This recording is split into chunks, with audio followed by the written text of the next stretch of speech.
Hello, guys. My name is Sanches, and welcome to my podcast, Sanches Talk, where I like to discuss music in any aspects, like any band's discography, music industry terms, or history moments.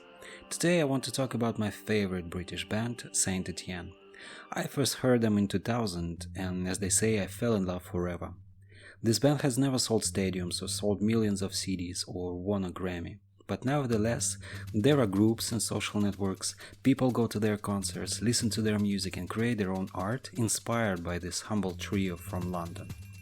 Saint Etienne is a three-member band, Bob Stanley, Pete Wicks and Sarah Cracknell. This lineup wasn't from the beginning. At first, everything was constantly changing. Their first album was released in 1991 and the latest one to date in 2021. 30 years of career, 10 albums, 38 singles, several own labels, participation in projects of other musicians, 4 documentaries and hundreds of concerts. But let's start from the beginning and dive into the band's history and discography. Bob Stanley and Pete Wicks meet as children when they used to live in the Surrey, South London area. As guys remember, they met when their mother took them on weekend grocery shipping trips. Later, it turns out that the boys will go to the same school. They immediately had a common interest, the music of the 60s, 70s, as their parents constantly listened to it. The guys decided first at school and then at college to publish the so-called fanzine, an unprofessional small bulletin on some topic created by ordinary people, fans, enthusiasts. Often it can be a leaflet on 2 or 3 pages, a black and white print of a small edition, since all this was done on its own without any funding. In this fanzine, the guys discussed all sorts of popular or unpopular music, underrated singles from the British charts and all sorts of old records. The first version of such a fanzine was called CUFF, C-U-F-F. Then they would publish several more fanzines, and in the 90s the guys would publish their latest fanzine under the name Clenbutterol. I think we were all members of fan clubs or communities when we were growing up, so we thought we should make our own fanzine as soon as Foxbase Alpha came out, and we even had a few subscribers there. I was a member of one of such fanzines for Madness, for Dusty Springfield, the Monkees, the Beach Boys and the Elvis, of course. Madness was clearly self-made. I remember there were a lot of jokes about Rod Stewart, recalls Bob. We named it Clenbutterol because the word was often on the news before the 1992 Olympics. Athletes constantly tested positive for Clenbutterol. And try googling now and it sounds like I'm making it up, but I don't really remember what we filled it with but we did it. And after some time it was put together by our dear friends Andy Rossiter and later Andrew Walsh. The digital age has helped with us and they scanned all the catalog. Now it can be available somewhere. In the mid-80s, after college, Bob got a job as the editor of Melody Maker and New Musical Express magazines. New Musical Express, NME, British premier music magazine, the official British chart top 30 was published here weekly. In the magazine, Bob wrote articles about new musicians, projects and reviewed singles to the charts. Thanks to his work in the magazine, Bob had the opportunity to attend concerts, rotate in the meetings of bands and musicians and make some useful friendships. At the same time, Pete was also take part in music projects, learning how to work with his first roll-on synthesizer and collect records and movies. So, being drawn into this atmosphere, the friends decided to create their own project in which they would write music that they themselves like, and later to create their own label. Everything seems to be clear and transparent, but there was one but.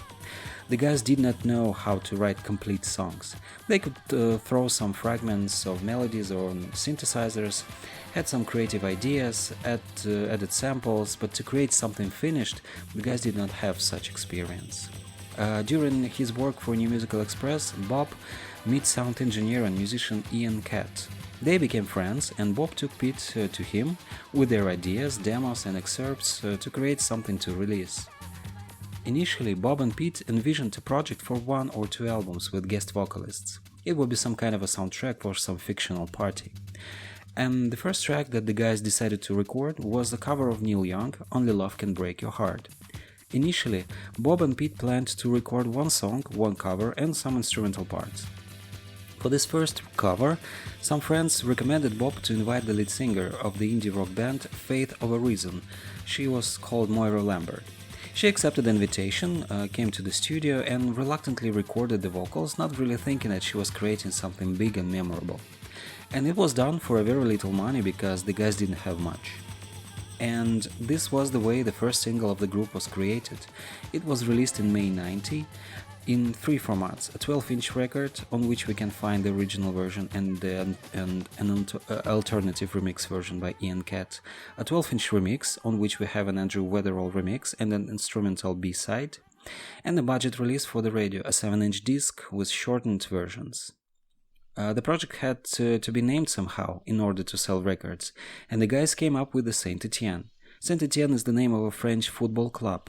Bob and Pete were avid football fans.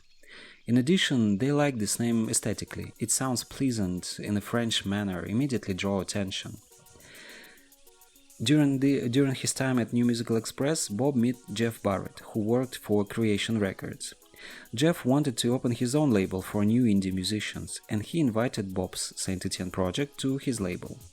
The label was called Heavenly, and during the 90s, in addition to Saint Etienne, this label released records for such famous musicians as Manic Street Preachers, Edwyn Collins, Flowered Up, Doves, Beth Orton, and others. Critics from Bob's native magazine New Musical Express and Melody Makers praised the single very well, noting that the new version completely killed the form of the song from the hippie era of the 70s, but Soul to Soul brought a new breath to the track, updating it and attracting a young crave crowd. Melody Maker magazine named the single the best record of the 90s, of the 1990, which is quite an honor for an indie musician of that time. Due to its popularity, the single got into many collections of alternative pop and electronic music over the next 5 years, or maybe 10 or 15 years. The band's next single was Kiss and Makeup. This time the vocalist was Donna Savage, or Savage, I don't know how to pronounce it right. Donna sang in a little-known Welsh post-punk band. Her friend was dating Pete, and actually suggested her for the guy's new single. In general, of course, a lot of Saint Etienne project was created through meetings and parties, random drinkings in pubs, through school and college friends, work and Melody Maker on New Musical Express. By the way, this same girl whom Pete was dating can be seen on the cover of their debut album, holding a sign with the name Foxbase Alpha in her hand. With Donna, the guys also recorded another song, Winter in America, which remained unreleased for a long time and was released in 2009 in the reissue of their debut album. Perhaps to gain experience or perhaps just for fun, the guys launched the Call Boy project in parallel with their main project. Call Boy was a duo consisted of Janie Lee Grace and Andrew Midgley. Andrew had worked with Bob Stanley and Pete Wicks on studio material in their pre-Saint Etienne days in late 1980s. Janie had been a backing singer for numerous pop acts, including Wham and Eight Wonder, and was a radio broadcaster on LBC. This project was a simple dream pop dance with artwork for singles in styles of Japanese advertising and animes. However, the project did not receive much development, only 2 singles were released, 7 Ways to Love and He Is Cola.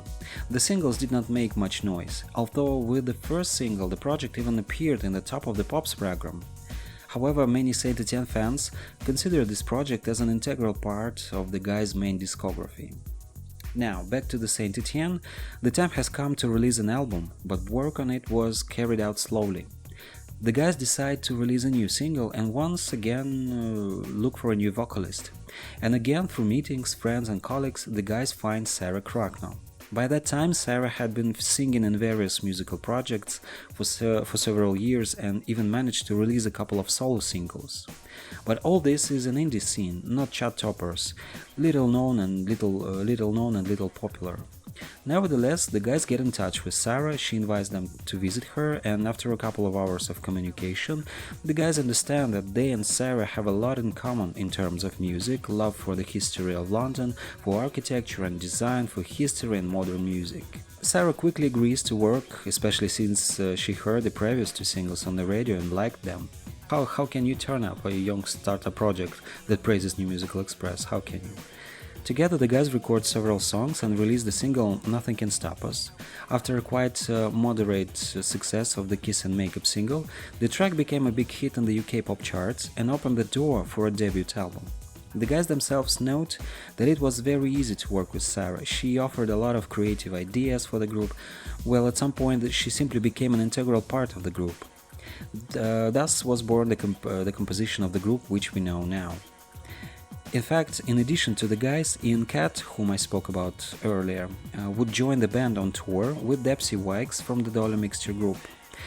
Ian was the keyboardist and sound engineer, and Dempsey was the backing vocalist. She also played some instruments. Her voice, and in principle her, you can hear and see in the single Who Do You Think You Are? By the way, she still performs with the group and sometimes even participates in backing vocals on recordings. In the spring of 1991, the band finally released their debut album, Fox by Alpha. The guys came up with the name as they believed that this was the name for some kind of closed fictional club or community, which included various famous personalities like that Saint Etienne participant like famous singers, models, actors and athletes, living or already left our world. Such an imaginary elite club, and the songs from the album were like a soundtrack for parties in this club. But in fact, Saint Etienne's album is the story of young people in London. Love, loneliness, the beauty of a world around. Everything that the guys experienced and lived in 1991, they reflected in the album. Sun glare and green parks in the track Spring. Street sadness in London Belongs to Me, raving clubs under Stone to say the least, and Girl 8. Seduction and Kiss and Makeup. The album was very well received by critics, and it was praised by many music magazines, not only in England, but also in the neighboring European countries. The success of the debut allowed the guys to immediately enter the American market, where the debut album was released in 1992, with the addition of the new track People Get Real. Initially, the guys did not think about how much music they would write and how many albums and singles they would release, but the success of the first single and a debut album led to obvious thoughts from their own song. You can stop now, you have to create a new album. But the process was carried out as slowly and troubled as with the first album, constantly interrupted by performances in clubs, parties with the presentations, interviews. On the other hand, in the new album, guys wanted to realize their old dream, to make an album stuffed with samples from their favorite old films, serials and TV shows. And the selection of such samples, their legal registration took a lot of time. Therefore, while the new material was being prepared, the band released the single Join Our Club in the summer of 1992 with the B-side People Get Real. It was successful, summertime parties in clubs, and radio asked for a light track with notes of a rave party. In February 1993, a group finally released the first single from the new album, Avenue, and a synth-pop ballad about lost passion and love, about returning to old friends and lovers. About nostalgia, the single was released in two parts. On one there were several B-sides, on the other remixes. Critics spoke very well about the new work, but the song did not become a hit, and from that moment on, for some time the group would release very good singles, good videos, but the pop chart would seem to ignore them. Saint Etienne seems to be somewhere constantly nearby, but as if in the shadows. The band's new album was called So Tough, a quote from a song by the Beach Boys. Bob and Sarah liked this band very much. On the cover of the album is an 8-year-old Sarah who was photographed in a park by her father. The album starts with the track Mario's Cafe, and this is the name of a real cafe in London where the band often came for breakfast. And in fact, in this song, Sarah lists the guests of the cafe, regular and random, and their history. And that's what the new album is all about. If Fox by Alpha was a sketch of London, places, streets, overall emotions, then So Tough is about specific people of London, fictional or real meetings of the band, friends from other bands from Heavenly Label, relatives, their stories, their impressions mixed with samples from films and TV programs. Two more singles were released from the album, You're in a Bad Way and Hobart Pavings. The second single was released in some regions as a double-sided with another single, Who Do You Think You Are? In the meantime, the group had already formed a group of fans and they wanted to play shows, and the band spent the whole summer and autumn of 1993 on a big tour. They were opening act for Björk, for Pulp, and they also do their own shows. During the tour, they traveled all over England, Ireland, several European countries, Japan and the States.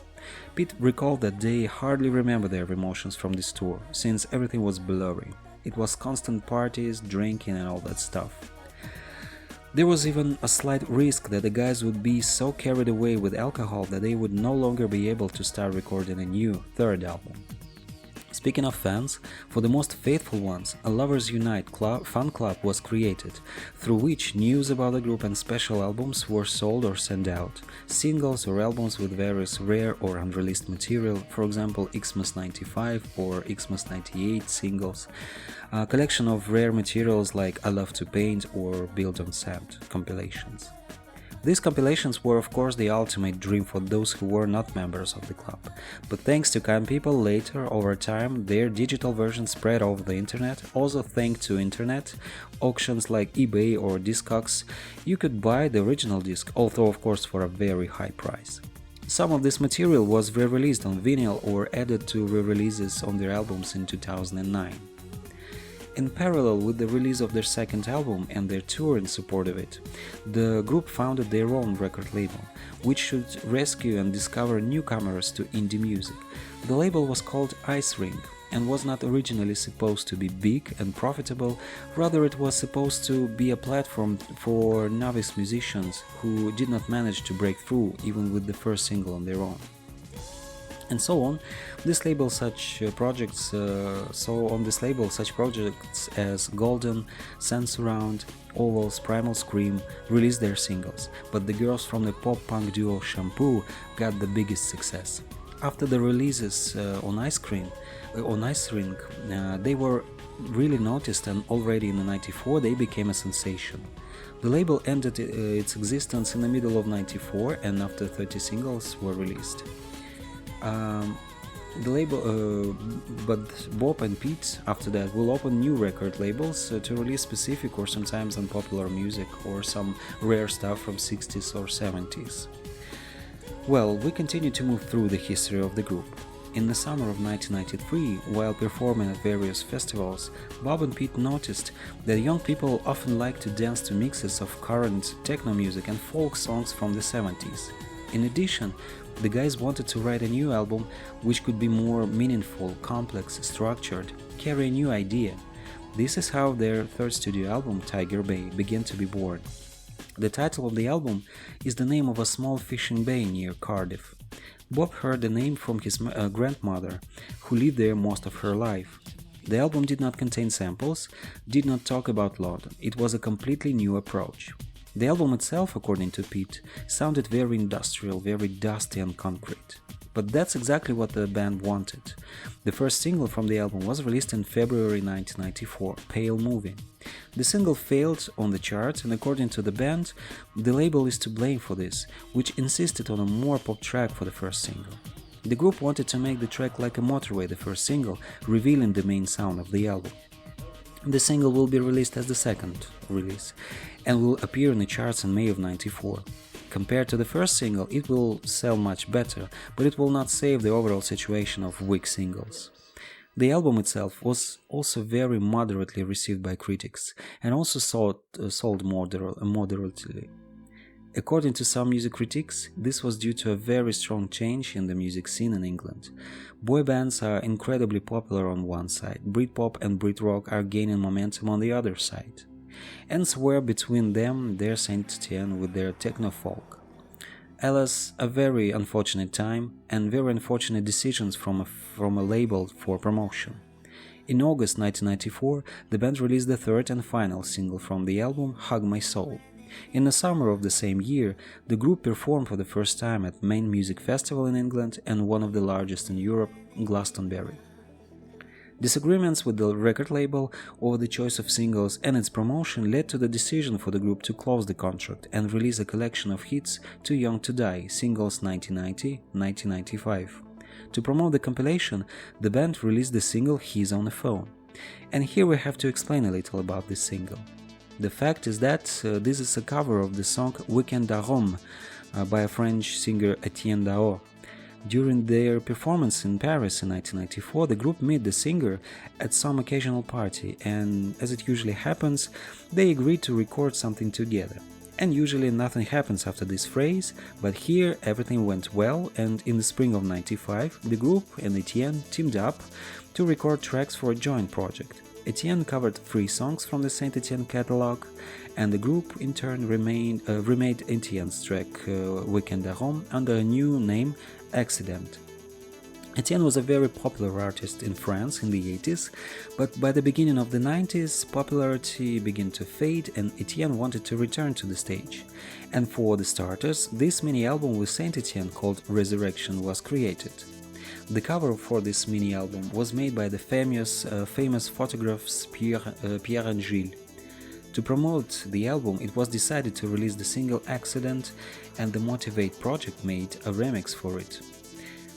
But the single was never released and the remix was shelved, and now a couple of months later, when it was decided to release a collection of hits, the group remembered the remix, which seemed to be successful, and decided to re-release it.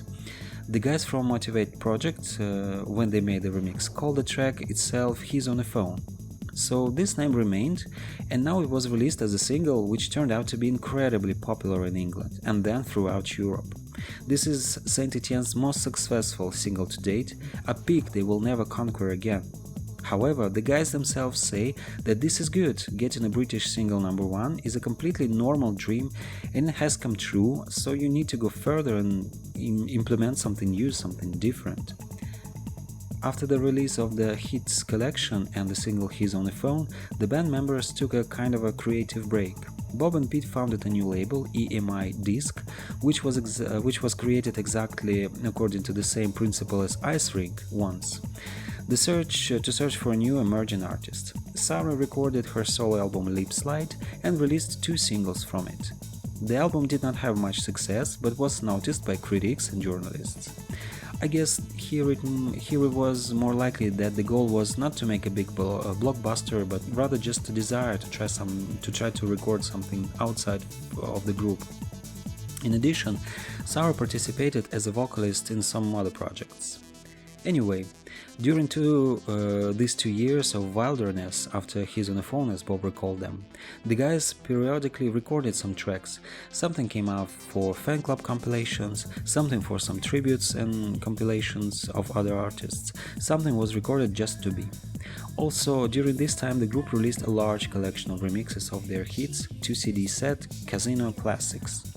The first half of the compilation contained previously released remixes, and the second, remixes made specifically for the release, as well as a couple of remixes of new tracks, Burnout Car, and Angel. The first was intended to be included in the X-Files movie compilation soundtrack, but the project was scrapped. It summed up the year 96 as a compilation of completely different styles of electronic music that would be popular at that time, from techno to jungle, from house to trip-hop. When enough material had accumulated by the beginning of 1997, the band finally decided to release it. But since the guys thought that the created songs were very different in style, they weren't sure if it was worth making a big release out of it, accompanied by singles.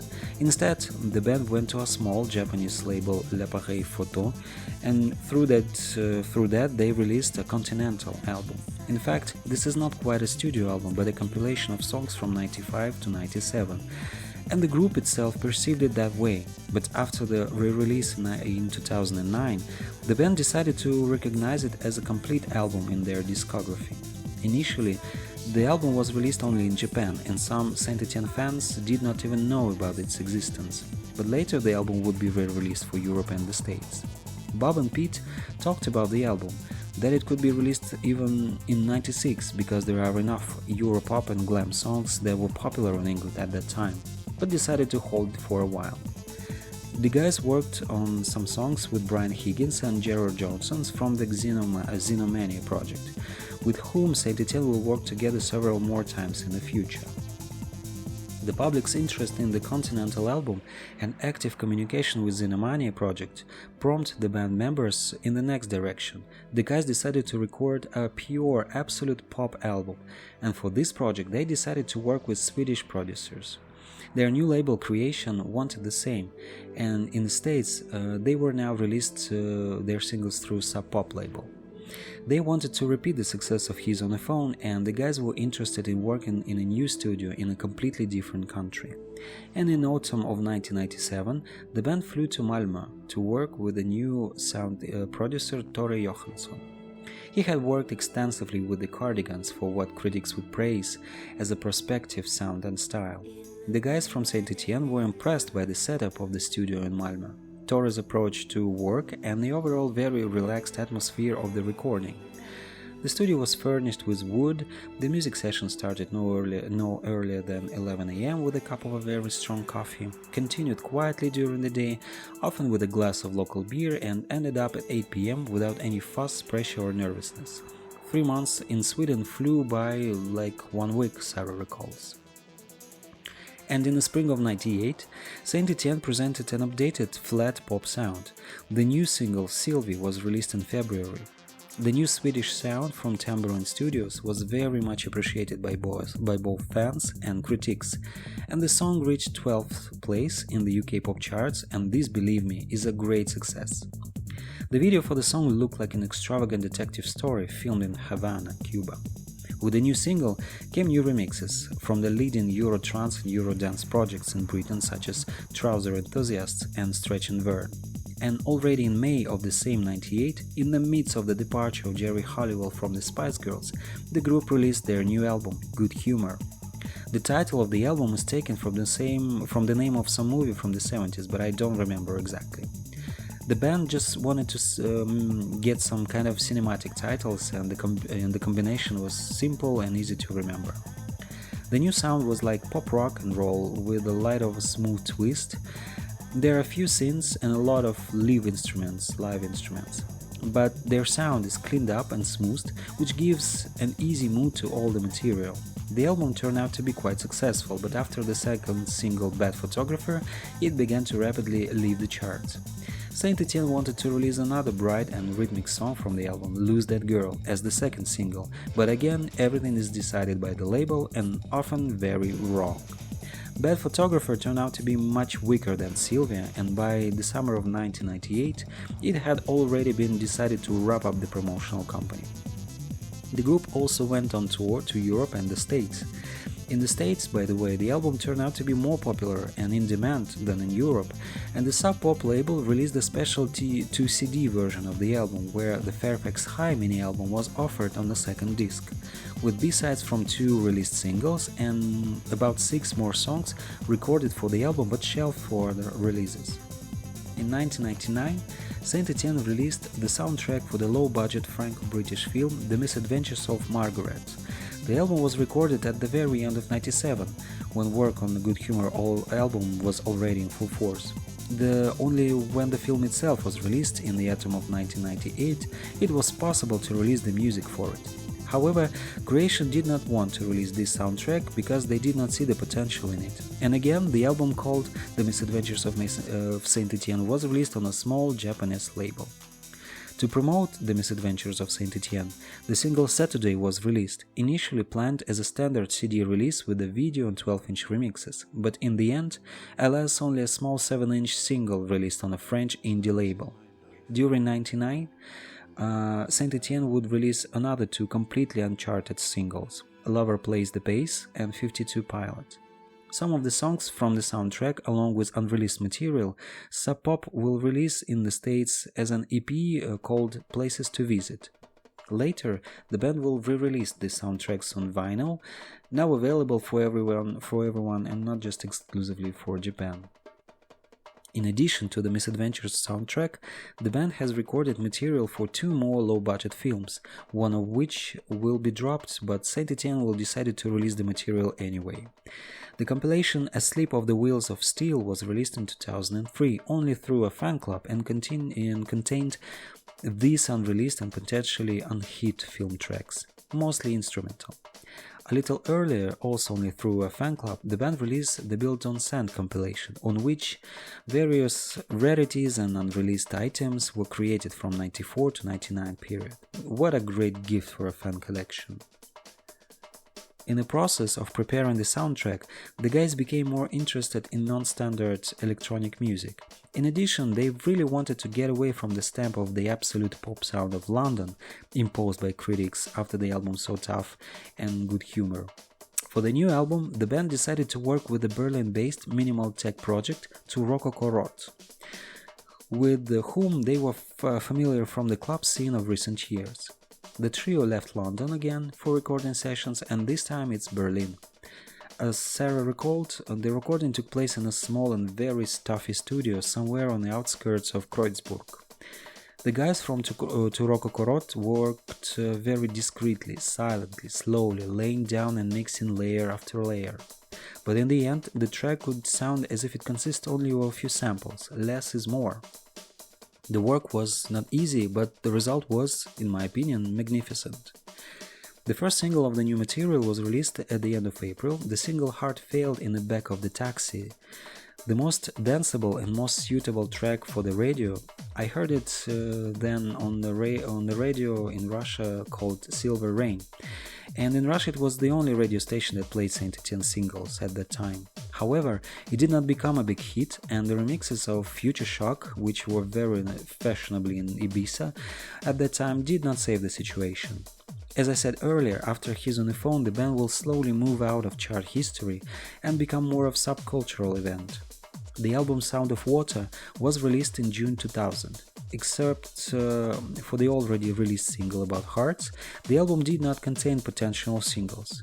The unusually minimalistic sound of the album, as well as the artwork, however, suited the band's aesthetic, and all 10 tracks are listened in one breath. The track How We Used to Live turned out to be especially outstanding, an almost 10-minute story of nostalgia about youth in London, essentially consisting of three different tracks combined into one. Knowing well that the radio is unlikely to play a 10-minute track, the band nevertheless releases it as a second single from the album in September of that same year, of 2000, after a short tour in the States. The third single from the album was the track Boy Is Crying, and it was released in February 2001, and this was the end of the promo campaign for the album. Exclusively for Japan, a compilation interlude was released containing B-sides and unreleased material from Sound of Water period. In addition to Sound of Water, the band appeared on a single of trance music legend Paul van Dyk, the single called Tell Me Why, The Riddle. The single was a big hit in nightclubs in England and main Europe. Paul in turn also made a remix for the band's single How We Used to Live.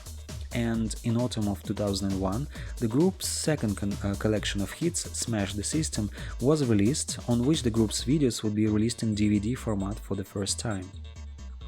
In the meantime, the band decided to pursue their long-standing ambition of making a documentary about London. Of course, they themselves could not do this, but they could produce it at least.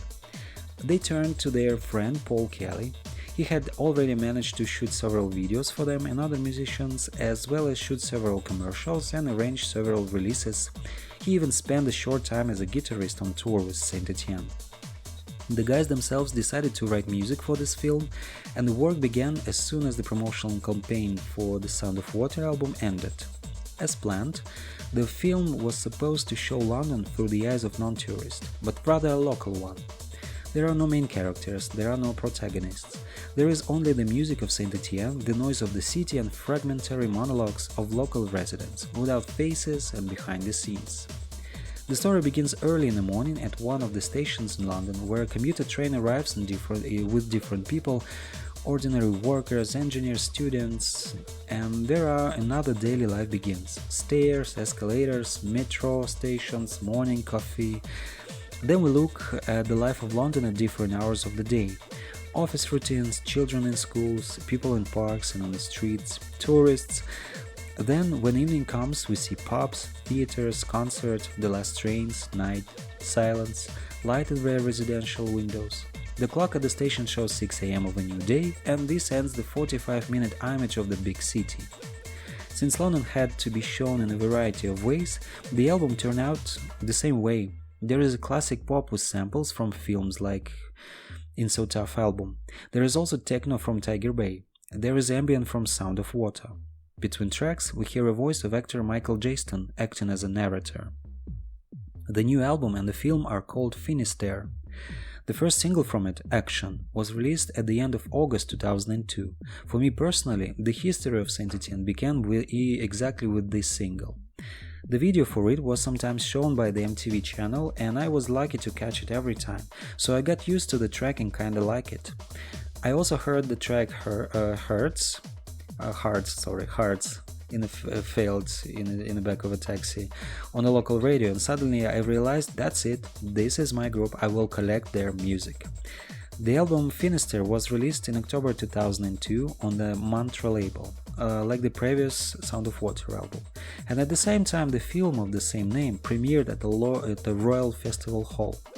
Critics were pleased with the new material and praised the idea of showing a non-touristic and more nostalgic London, which in the 90s began to change rapidly and lose some of the gloss of the past.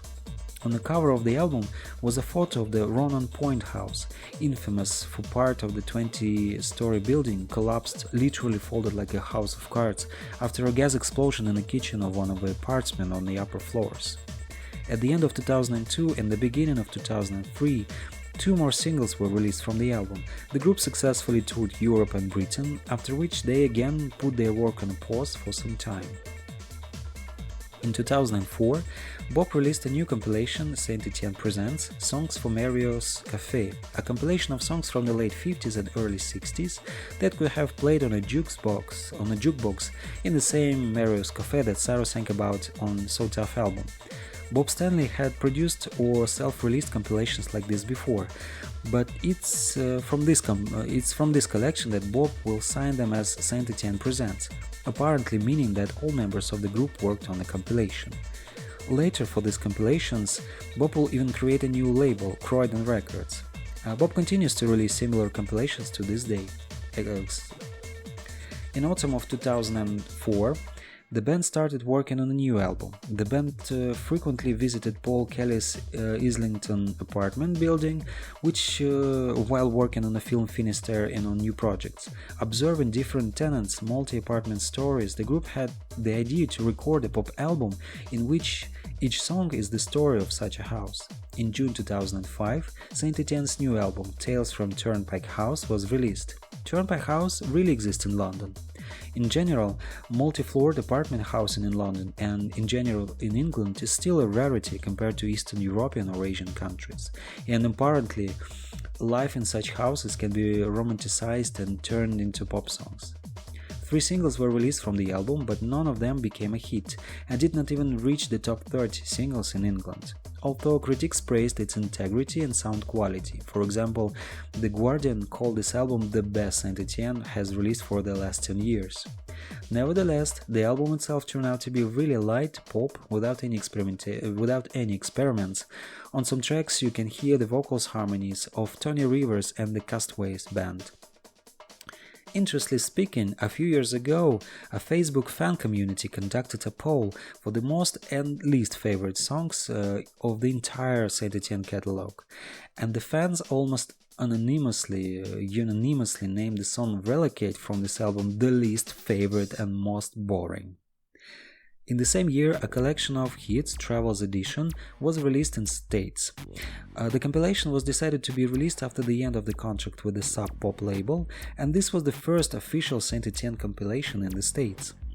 In addition to the main hits, there were 2 previously unreleased tracks, Primrose Hill and Fascination. And again, here I will remember my story. This was my first album of the group. Everything that I had before that was bootlegs and unofficial releases.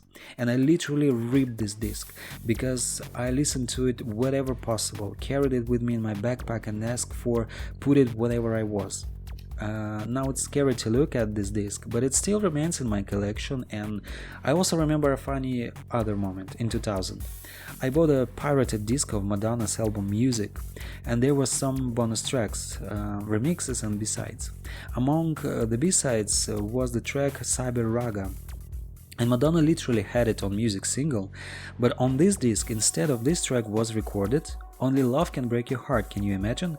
I did not know how Madonna's track sounds, and I did not know well about Saint Etienne at that time, so I get it as a Madonna's track. And that's why I thought how strange Madonna sounds here, but I tell myself that it probably should be so, I don't know, whatever. And when I bought the Travels Edition compilation, I heard the real Only Love version, and everything fell into the place. Now, while working on the album Tales from Turnpike House, someone from Bob's friends told about the area in East London, Lower Lee Valley. It was a semi-abandoned area, once rich in history and industry, now a favorite destination for cyclists for its network of streets, canals and grassy lawns. The area has been selected for renovation for the newly announced Olympic Games to be held in London in 2012. And then Bob and Pete decided to shoot a new documentary to catch this old, fading area before it changes beyond recognition. Thus began work on the film What Have You Done Today, Mervyn Day? The title of the film is the title of an article that refers to the local famous footballer Mervyn, who won the cup in a local championship and was invited to the National League. He just lived in this area, Lower Lee Valley. The movie was filmed for 3 weeks in August 2005, and then in the autumn Saint Etienne wrote the music for the project.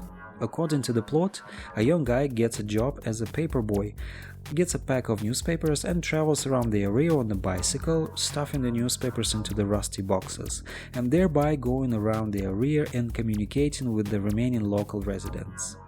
The film premiered in November 2005, and then during 2006 it was repeatedly screened in various cinemas in England and Ireland.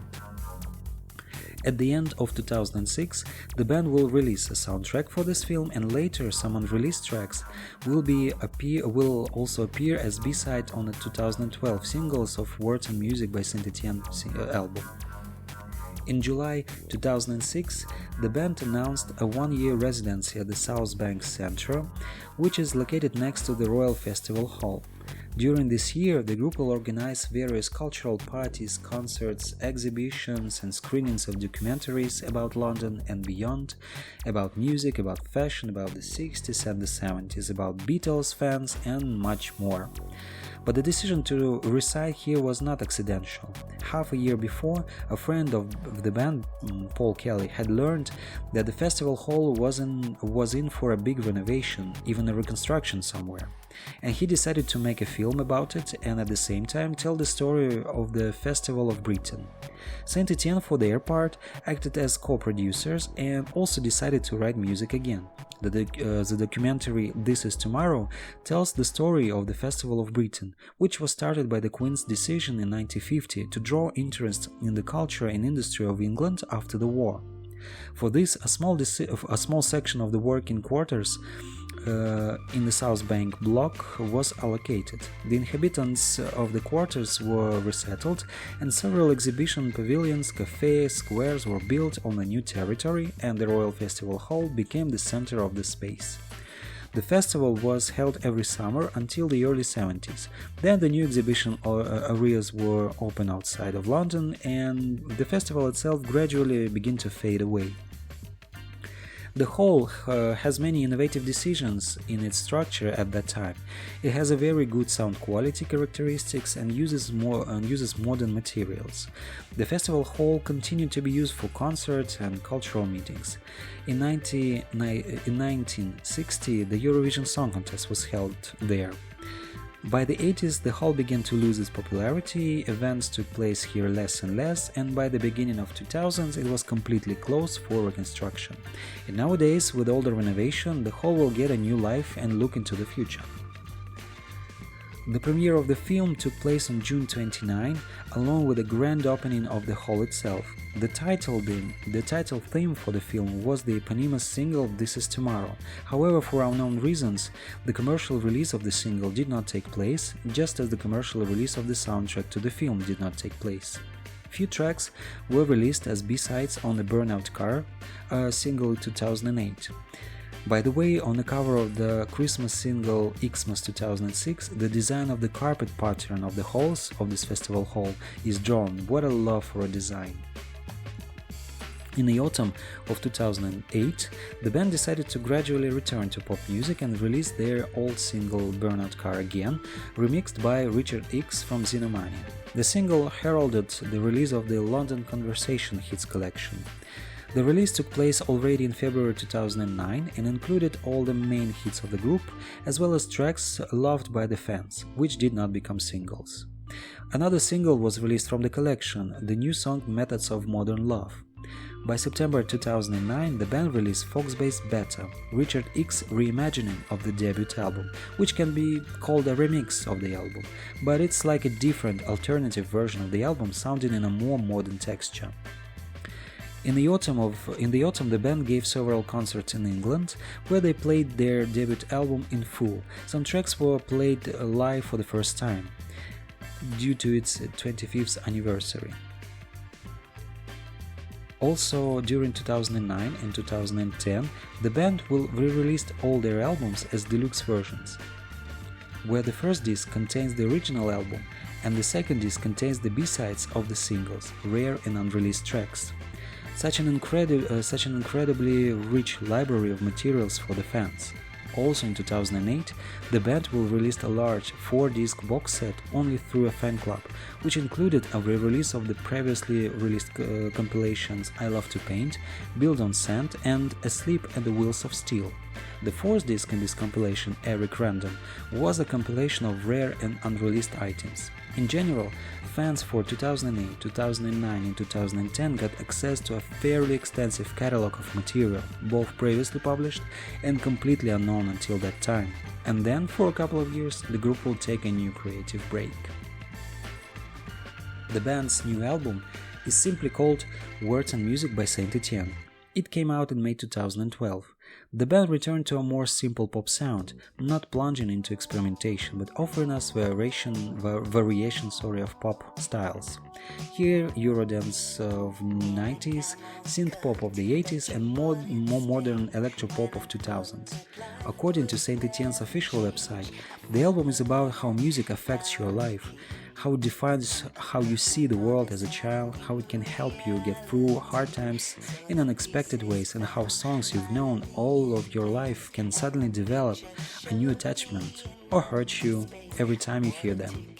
However, this album is more than how it affects and reflects your life. The album is about believing in music, about living your life by its rules. The first single from the album, Tonight, was released in March 2012, and then the second single, I've Got Your Music, was released in June. A special version was released in the United States, where the first disc contains the main album, and the second disc contains a dozen additional songs called More Words and Music by Saint Etienne. In 2014, Saint Etienne, together with Paul Kelly, released a new documentary and soundtrack, How We Used to Live.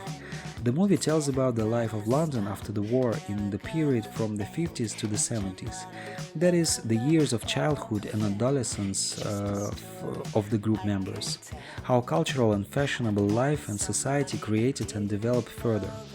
Pete spoke about the soundtrack. The film spans the period from the early 1950s to the late 1970s, and moves between the eras unevenly. So my approach was not to tie the music to a specific time, but to make elements from the film, library and television music of those decades, along with found sounds and field recordings, to hopefully make something permanent. Much of the footage was sourced from publicly funded sources to promote the UK overseas, and was therefore accompanied by upbeat, patriotic and fussy music. I wanted to do something more subtle, to let the beauty of the images and dialogues shine through. The film premiered in the summer of 2014 in Soho.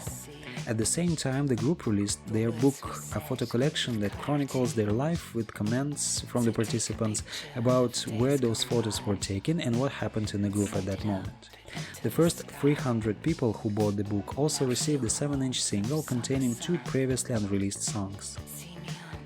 In 2015, Sarah released her second solo album, Red Kite, and in 2016, the band celebrated the 25th anniversary of their first album with a major re-release. The box included the remastered version of the album. The second one contains rarities of this period, and then we have a bonus 10-inch single, We Survive. considered the very first track Bob and Pete wrote back in 1984. Later, in 2021, the band will celebrate the 30th anniversary of their debut album Foxbase Alpha with an emerald green vinyl release. And back then, in 2016, the group announced a series of concerts where they will perform the album in full. I really wanted to go there. I bought a ticket even to a concert in London, but my visa to England was rejected, so the plans were not destined to come true. In 2017, the group's discography was replenished with a new album. The new record was released in June 2007 under the name Home Counties. The album contains 90 tracks, inspired by the nostalgic relationship with the counties of the same name, which has always been a part of the band members' lives.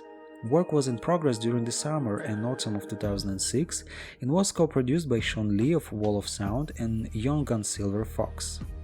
Sarah Cracknell says, "We had so much fun recording for this album, drawing inspiration from our teenage years growing up in these counties. Bob, Pete and I led almost parallel lives while I lived in Windsor, and they were in Surrey and Croydon, developing our shared passion for music and London.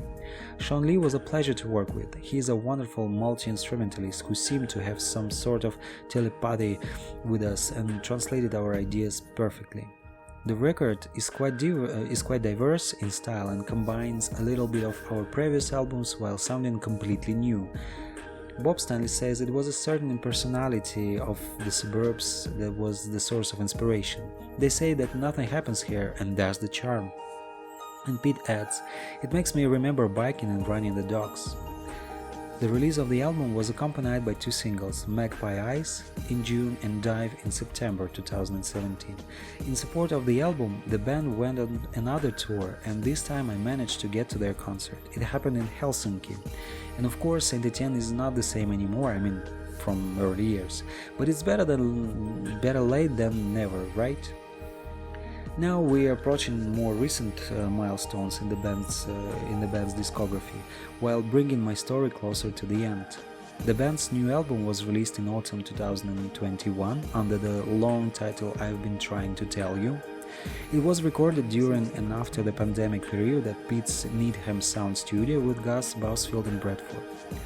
As the members themselves say, "We are very proud of this album. People who listen to the record use words like moody and dreamy." Bob says, "For me, it's about optimism and the 90s and memory being an unreliable narrator." Peter and Gus did an amazing production job. I think this album sounds great."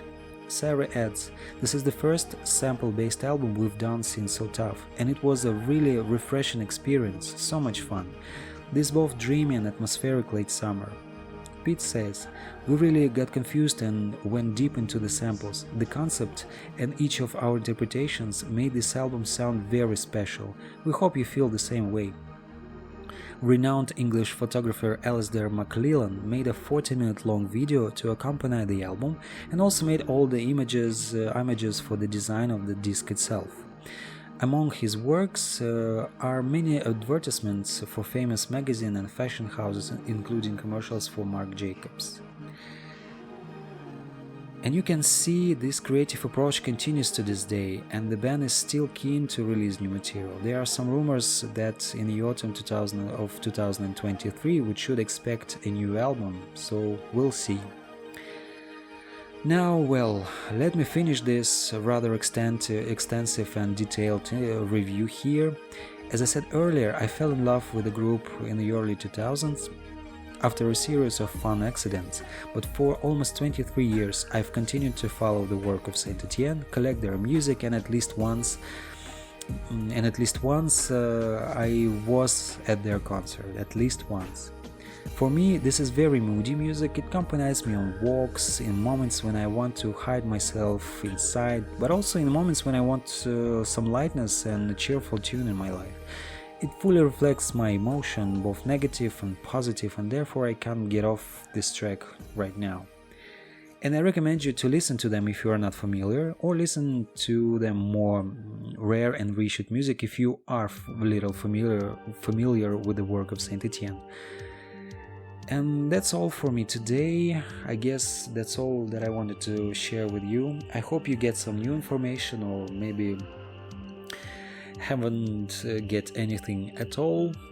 My name was Sanches. You was hearing my podcast Sanches Talking, and I was talking about Saint Etienne discography and history. And thank you for listening, and bye, goodbye.